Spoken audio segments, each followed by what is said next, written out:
Hello. So this is number three. How did you hear about the Israeli Flag March? So did you hear about the flag march in Israel?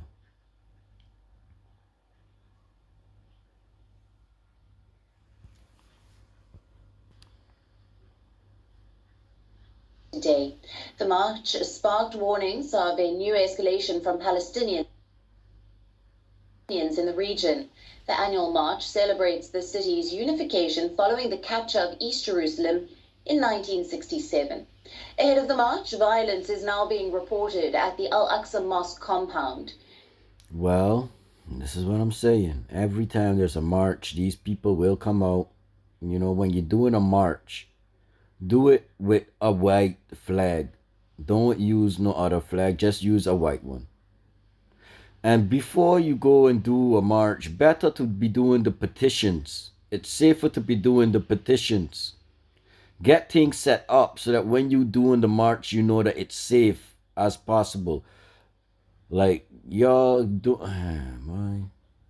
Israeli police force has released videos of crowds rioting and pelting stones.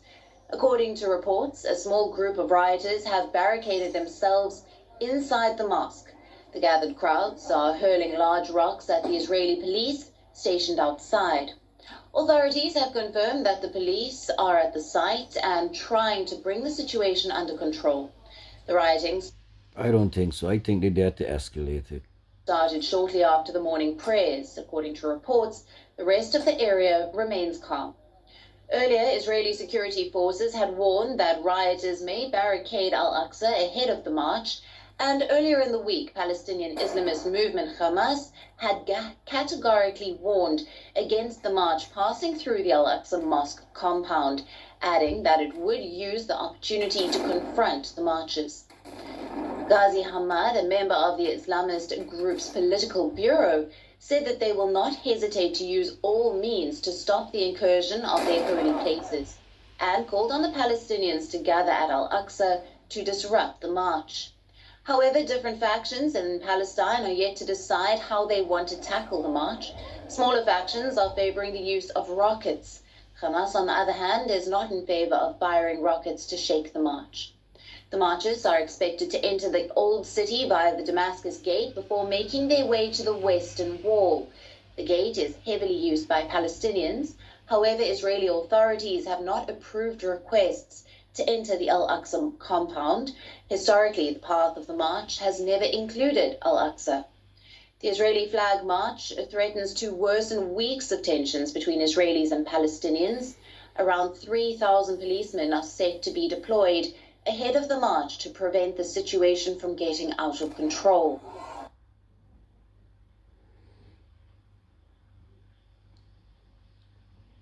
Last year, the clashes surrounding the march led to an 11-day conflict after Hamas fired rockets at Israel. The war cost the lives of 260 Palestinians, including 66 children, while 14 people were killed in Israel, including one child. Yeah, I will never take the side of the people that's coming into another person's country. It's not your place. Stay your ass home. Unless it's to say that that place is going through a civil war, so the people need help, no place is supposed to be getting involved. That's my whole thing on this march. It's just a march. Let them do their thing.